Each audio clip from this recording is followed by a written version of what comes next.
Thank you for joining us today for this first webcast in a series of webcasts around the Autodesk Building Design Suite products.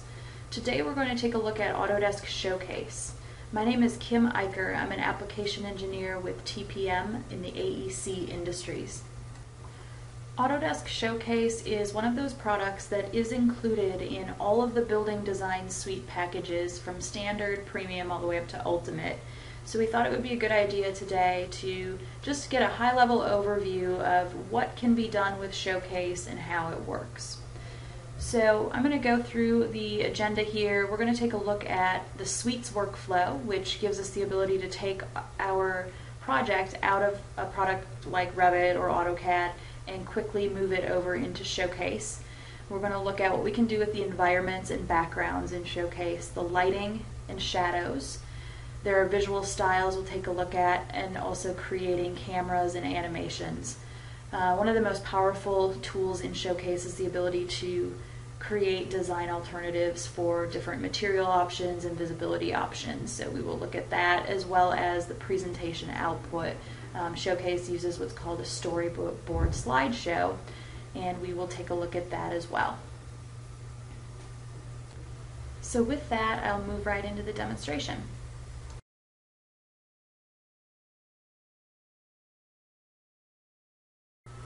So I have a Revit model open, and the key to getting successful results once I go into Showcase is making sure that in visibility graphics within Revit, I'm only including the content or categories of information that I know I will need in Showcase.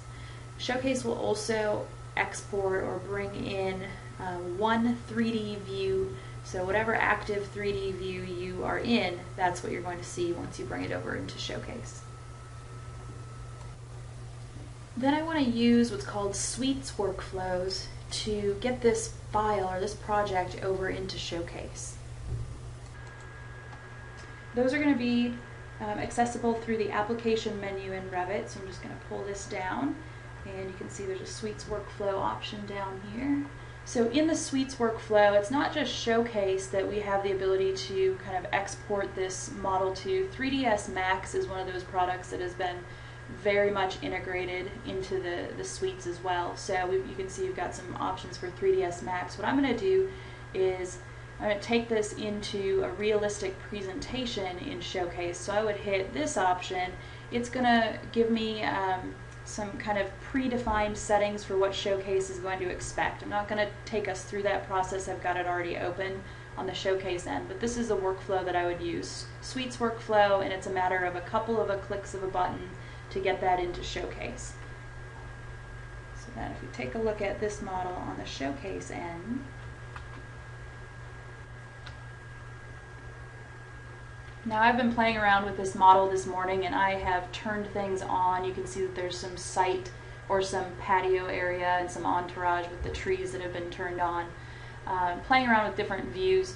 But this file will come into Showcase essentially how it looked in Revit in that view.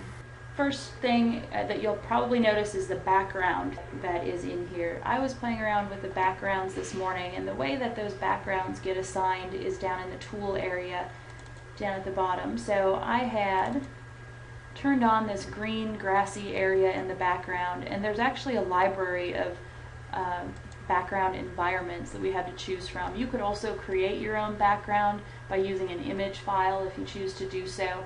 But you can see kind of the variety that we have to choose from. If I wanted to, I could go back to just a gray background or a gradient by just double clicking on the icons in the library. It's going to take a minute to think about it, but you can see it dropped a different image in there for the background. There's a gradient that's actually got kind of a sphere in the background. We switch this over to the gradient so we can get the whole environment to be that gray color. So that's the background environments. Again, I can orbit just like I can in Revit in this view, zoom in or out, and ultimately screen capture or capture those viewpoints as needed. Go ahead and go into the lighting portion, which is this icon down here and adjust the lighting and show you that feature.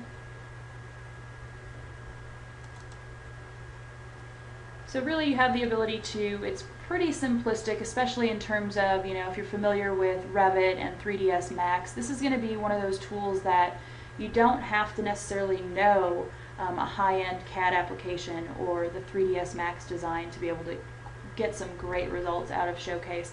I can use the light feature and simply drag my mouse around. You can see the lighting is changing. I'm getting shadows in different areas. And then I can manually adjust the shadows as well.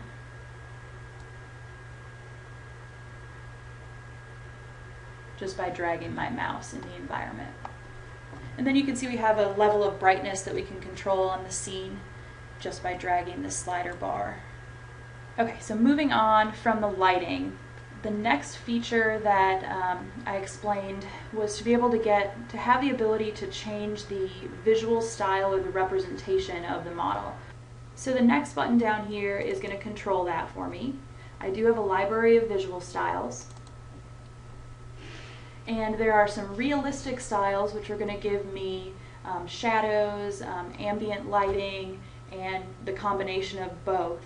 I also have ray tracing, which if you're familiar with Revit or 3ds Max design, is going to give me that kind of rendered look without having to physically render it out. So the ray tracing is the one that's going to take the most amount of time to generate, but that will give you a similar result as you're going to get in Revit with the ray tracing tool in Revit. But if we jump to some of the abstract features down below,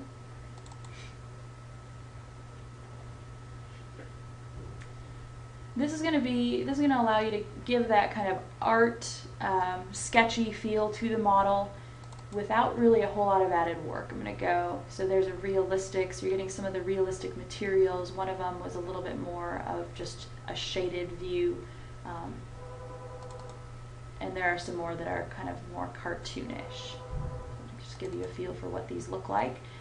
And so that's your visual styles, very similar to your visual styles in Revit. However, you're going to get more of the abstract styles, which we do not have in Revit, which is kind of nice.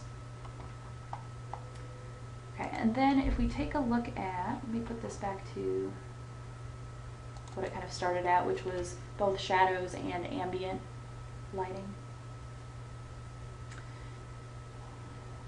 And then the next feature to point out is the ability to sort of navigate throughout this model and zoom in on different areas and capture those as actual still shots is what Showcase is going to be calling those. So if I wanted to create a capture of that shot,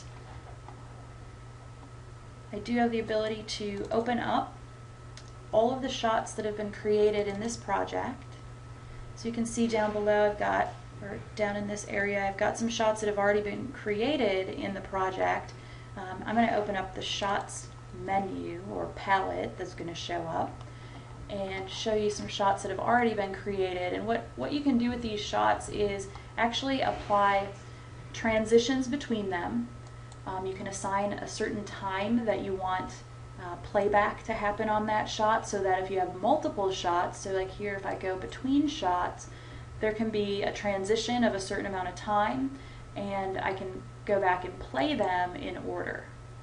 This one actually has some animation or movement, so we can create still camera shots or shots that are going to be animated. So to create a shot, it's pretty simple.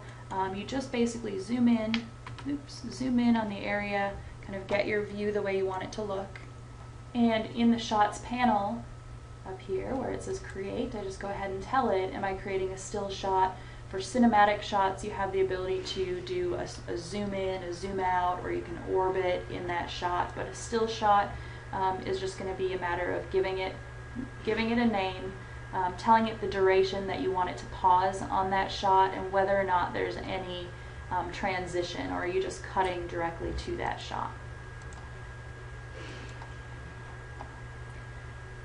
So then compiling these shots together, just as these get created, there's a little playback tool where I can go ahead and play all of those shots together and take a look at the transitions that have been created for them. So you can create start to end animations or still shot animations. So that's kind of the rough slideshow that you can create in Showcase, but we're going to get even more in depth with some of the design alternate tools. So the reason that Showcase is so easy to apply materials in is because it's really a drag and drop functionality, and it's live rendered material. So what we do is we open up the materials panel, which you can see here down on the toolbar icon. There's a materials button.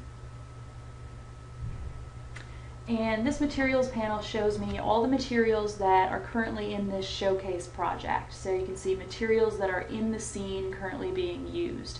And Autodesk has made it so that these material libraries, or the Autodesk material libraries, are going to be the same, you know, if you're jumping from Revit to Showcase to 3ds Max. So you do have access to the Autodesk material libraries as well. And you've got some scroll bars where you can scroll through and take a look at those materials. So the ease of being able to swap out a material is a matter of selecting the components in the scene and selecting the material that you want to apply to it.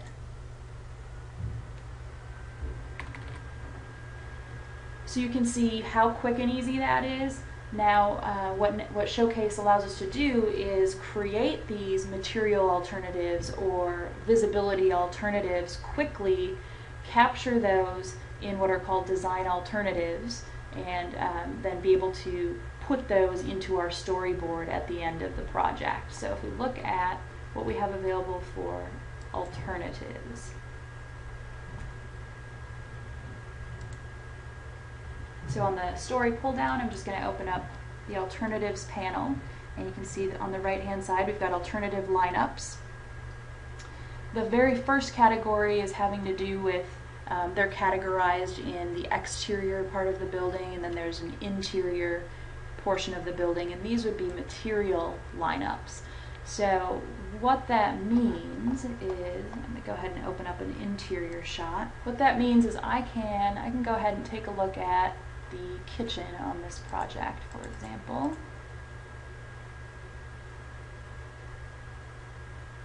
Or the living room. Let's look at the living room scene. What that means is because I've gone through and captured different materials on different surfaces in the model and told it that I wanted to recall what those changes were in this alternative, I can then quickly open up that shot and jump between different material alternatives for that scene or for that shot. I could come out into my workspace and say, I want this wall to have a different material.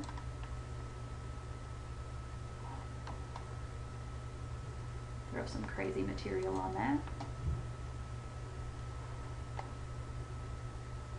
And then add that as a design alternative. So it's as quick and easy as that. Now I've got another alternative added to that lineup. So the same process would be for creating visibility alternatives if you want to show certain things turned on or off in the model. There we go. So that's an example of a visibility alternative, turning certain components on or off to get your design idea across. So if you had a fireplace in your Revit model, you have a couple different options for what type of fireplace that's going to be. You could load both of those into your Revit project, and then inside Showcase, you turn one of them off for one of the visibility options, and then do it again for the next option, swapping that other one out, if that makes sense.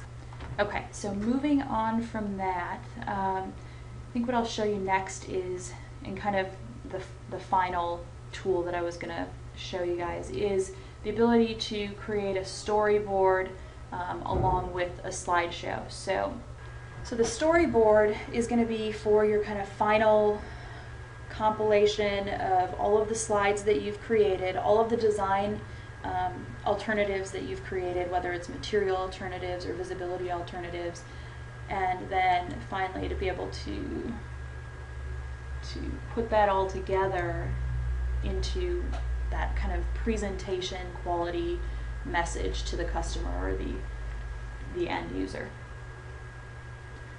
So this is a storyboard that actually has views that have transitions, but what happens is we tell Showcase to take those design alternatives and embed any of the views that we want from the design alternatives to create a story, right? So we group the images that belong with, the model study, for example, at the beginning of the project. And then we go into an intro for the presentation on the project. We may have a cross-section portion, interior, and then there's an exterior, and then finally a conclusion to the presentation, which would allow me to actually play through the entire presentation. Now these presentations can be exported out to a movie file. You can export them out to YouTube, and we can take a look at a couple of those options as well. Oops, let me go ahead and, there we go, I think it's playing now. Now on your end, you may see a bit of lag. It's going to be a smooth transition between these. You're not going to see the jerkiness that you might see through a WebEx or a remote session like we have going on here.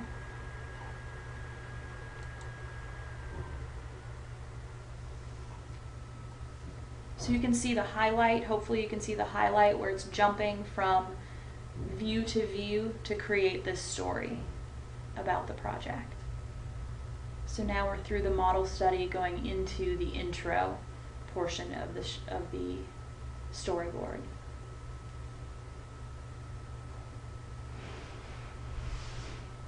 So I can change different background environments based on what I want to show in this particular portion of the story. Each shot can have an animation connected to it, so I can be orbiting or zooming in or zooming out. This one's actually kind of bouncing around. You can see the items spinning at the top of the building. You can apply motion to components. Very few types of motion you can apply a turn to an element like that. Hopefully you can see that on your end. Okay, so to get this out into a movie file or to export or publish it out, that's actually a tool that is down below on our panel. So here's what you're going to be able to publish out of Showcase. You've got image files, movie files, YouTube. You can go straight to the web, or you can just save your file from here. With that, I think that's kind of the overview of what I wanted to discuss or show you guys in this webinar. So let's take a look at a couple options that TPM actually has in kind of progressing your knowledge around Showcase and the other products, frankly, that are in the suite that are going to be new to many people. Thank you for joining us today. I hope you found this webcast informative. If you have any other questions regarding Showcase, please contact your account manager. We hope that you will also go out and visit our new redesigned website at tpm.com. You can also find us on Twitter, as you see here, and we do offer a one-day training session now on Showcase, so please check that out. And then last but not least, we hope that you can join us for our next webcast, which will be March 21st, so watch for the invite on that. This one's going to be on energy analysis tools for architects using Vasari with Revit. Thank you.